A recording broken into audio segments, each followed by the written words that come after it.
বিসমিল্লাহির রহমানির রহিম। প্রিয় বন্ধুগণ, আসসালামু আলাইকুম। আমি যে বিষয়টা নিয়ে আপনাদের সামনে এখন কথা বলবো সেটা হচ্ছে দারাজ। দারাজ হচ্ছে আপনার এশিয়া মহাদেশের মধ্যে অন্যতম শীর্ষস্থানীয় ই কমার্স ও অনলাইন একটা প্ল্যাটফর্ম। এই প্ল্যাটফর্মের মাধ্যমে বাংলাদেশের হাজার হাজার মানুষ ঘরে বসে মোবাইলের মাধ্যমে তার পছন্দ মতো পণ্য ক্রয় করতে পারছেন এবং করেন।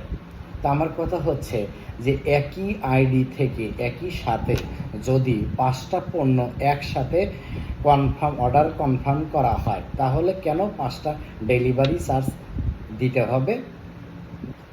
এটা হলো দারাজের সাধারণ মানুষের কাছ থেকে টাকা হাতিয়ে নেওয়ার একটা কৌশল মাত্র।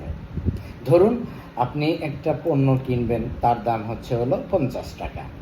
আপনাকে সেখানে ডেলিভারি চার্জ দিতে হবে। ঢাকার মধ্যে হলে 90 টাকা, ঢাকার বাইরে হলে 130 টাকা। তো একসাথে যদি একই আইডি থেকে 5টা অর্ডার কনফার্ম করা হয়, কেন ভিন্ন ভিন্নভাবে ডেলিভারি চার্জটা নেওয়া হবে? আমার প্রশ্ন হচ্ছে এখানেই। ভিডিওটা ভালো লাগলে লাইক, কমেন্ট, শেয়ার করবেন। ধন্যবাদ সবাই, ভালো থাকবেন।